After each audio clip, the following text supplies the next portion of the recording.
आज हम बात करें इंजेक्टर की।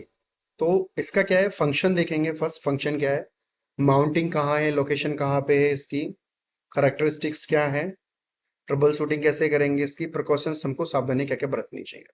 तो सबसे पहले इंजेक्टर का फंक्शन देखेंगे। फंक्शन क्या है, इंजेक्टर का काम है फ्यूल को इंजेक्ट कराना डिजायर्ड क्वांटिटी में। कहाँ पे, कंबक्शन चैम्बर। सेकंड थिंग, ये हमारा माउंट कहाँ पे रहता है, ये इंजन के हेड पे टॉप पे हमारा क्या रहता है, माउंट रहता है। ये अगर दिख रहा है तो आप, ये इंजेक्टर है अगर ऐसे देखोगे तो। और यहाँ पे अगर आप देखोगे तो ये क्या है, नंबर सिलेंडर 1 2 3 4 ऐसे दिखाया हुआ है। अगर मैं बात करता हूँ, एक इंजेक्टर में कितनी लाइंस होती हैं, इसमें 3 लाइन होती हैं। ये वाली है, ये हाई प्रेशर लाइन है, इसको हाई प्रेशर लाइन बोलते हैं। जहाँ पे कर्सर चल रहा है इसको इंजेक्शन पॉइंट बोलते हैं। दो है, ये इंजेक्शन करता है। एक ये है, इसके पीछे मतलब ऊपर की साइड है, उसको रिटर्न लाइन बोलते हैं। 3 लाइन है इसके अंदर, रिटर्न लाइन भी है। अगर करेक्टरिस्टिक्स की मैं इसकी बात करता हूँ तो फ्यूल क्या हमारा इसमें हाई प्रेशर में जाता है। तो कितना प्रेशर से चला जाता है हमारा CRDI में, 1600 बार, मतलब 1600 बार तक चला जाता है। अगर बात करते हैं हम अपने BS3 इंजन की, तो कितना जाता था मैक्सिमम, 850 बार जाता था। बट यहाँ पे 1600 बार, उससे जस्ट डबल जा रहा है। तो फ्यूल का जब प्रेशर हाई रहेगा तो टेम्परेचर भी हाई रहेगा। तो इसका जो फ्यूल का ऑपरेटिंग टेम्परेचर हो जाता है वो 115 डिग्री सेल्सियस से 120 डिग्री सेल्सियस तक चला जाता है।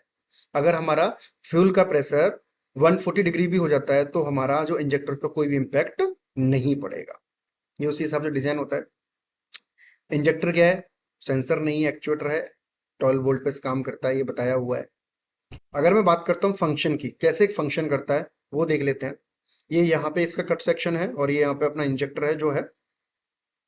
तो फर्स्ट यहाँ से हमारा क्या है, पहले क्या था BS3 में हमारा जो इंजेक्टर था, आपको एक कॉयल नहीं थी। यहाँ पे ये कॉयल है, ये जो दिख रहा है ये वाला पोर्शन, जो ये कॉयल है। मैं एक बार और दिखा देता हूँ आपको अच्छे से। ये कॉयल है यहाँ पे। तो ये जो कॉयल है ये सिर्फ CRDI में है, BS3 में नहीं थी। तो BS3 में क्या होता था हमारा, डायरेक्ट टाइमिंग के हिसाब से हमारा क्या है, फ्यूल आता था और डायरेक्ट नोजल में से कहाँ थ्रू हो जाता था, कंबक्शन चेम्बर में थ्रू हो जाता था। वहां पे हम क्या है, फ्यूल को स्टोर नहीं कर पाते थे इंजेक्टर में। यहाँ पे हमने स्टोर किया हुआ है एक तरह से। जैसे कि अगर हम कट सेक्शन की बात करेंगे तो ये जो रेड वाली लाइन है ये हाई प्रेशर लाइन है, आप देख रहे हो। अभी अगर इस कंडीशन की बात करूं तो इस टाइम ये इंजेक्ट नहीं करा रहा, मीन्स क्लोजिंग कंडीशन में, ओपन नहीं है, क्लोजिंग कंडीशन में फ्यूल को इंजेक्ट नहीं करा रहा है। अब क्या हुआ, हमको फ्यूल की रिक्वायरमेंट हुई इसमें, तो क्या हुआ, पावर कहाँ पे आई, कॉइल में आई। कॉइल क्या हुई, जनरेट हुई। यहाँ पे ये कॉइल है, कॉइल जनरेट हुई। तो कॉइल जब जनरेट होगी तो ये जो स्पूल है ये अपवर्ड गया, ये ऊपर की साइड गया।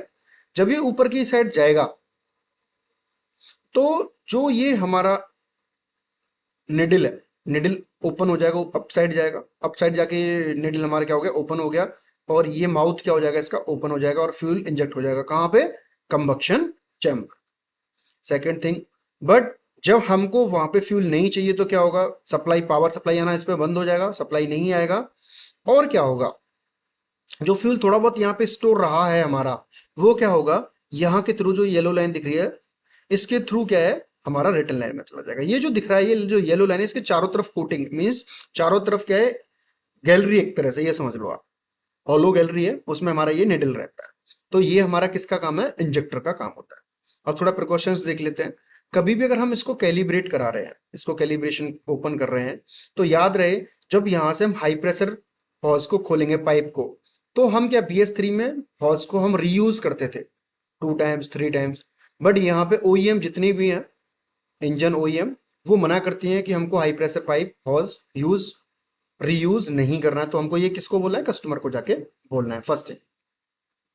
सेकंड थिंग, कभी भी आप इंजेक्टर को कैलिब्रेट करा रहे हो तो एक सर्विस स्टेशन से, सर्विस सेंटर से कराना चाहिए। दूसरा, यहाँ पे इस पॉइंट पे आपको कैपिंग करना है, इस पॉइंट पे कैपिंग करना है, और रिटर्न पॉइंट पे भी कैपिंग करना है। अगर कैप आपके पास अवेलेबल नहीं है तो व्हाइट टिप आपको यहाँ पे लगा देना है। एक बात और याद रहे, जब आप इसको डिसमेंटल कर रहे हो, इसको ओपन कर रहे हो, तो यहाँ पे क्या है, जो ये ओरिंग दिख रही है, यहाँ पे एक ब्रास का वॉशर रहता है। आपको वो ब्रास का वॉशर यहाँ पे एवरी टाइम न्यू इंस्टॉल करना है। ऐसा नहीं है कि खोला, ओपन किया, दोबारा से वही रीयूज कर लिया, नहीं। वो यूज एंड थ्रो वॉशर होता है, एक बार यूज किया उसको फेंक दो, दोबारा नया यूज करो।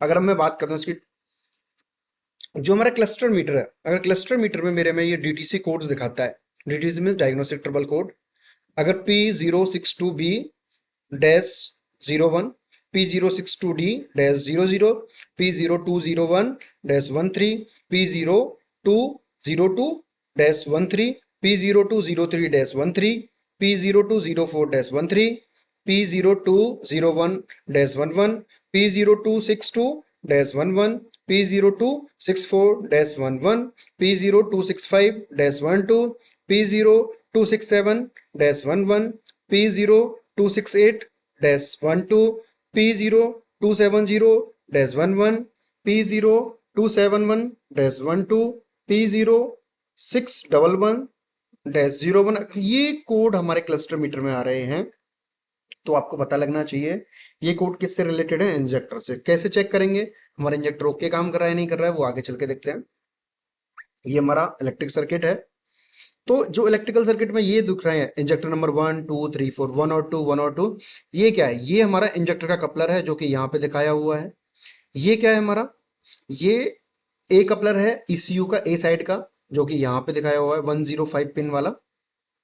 अगर मैं दो इंजेक्टर की बात करता हूँ कैसे चेक करते हैं, पहले सॉरी इसका कलर कोडिंग देख लेते हैं। 1.5L मीन्स 1.5 mm डाया का वायर है, ब्लू कलर का वायर है। 1.5 डाया का वायर है, व्हाइट कलर का है। 1.5 डाया का वायर है, ग्रीन कलर का है। 1.5 डाया का वायर लाइट ग्रीन है। 1.5 डाया का वायर है, ब्लू कलर का है, येलो कलर की ट्रेसिंग लाइन है। 1.5 डाया का वायर है, व्हाइट कलर का है, ब्लैक कलर की ट्रेसिंग लाइन है। 1.5 डाया का वायर है, ऑरेंज कलर का। 1.5 डाया का वायर है, ग्रे कलर का। ये दिखाया हुआ है। अगर मैं इंजेक्टर नंबर 2 चेक करना है तो कैसे करेंगे, सबसे पहले मल्टीमीटर को हम किस पर सेट करेंगे, कंटिन्यूटी पर। तो ये सिंबल है कंटिन्यूटी का। जब उसको सेट कर दोगे तो हमको अपनी मशीन का इग्निशन क्या करना है, ऑफ करना है, मीन्स चाबी को बंद करना है। अगर मैं बात करता हूँ पिन नंबर 144 पे, इसका 1 एक कंटिन्यूटी पे मल्टीमीटर की पिन को लगा के एक नंबर पे यहाँ पे लगाएंगे और यहाँ पे 44 पे लगाएंगे। कहाँ लगाएंगे, 44 पे लगाएंगे।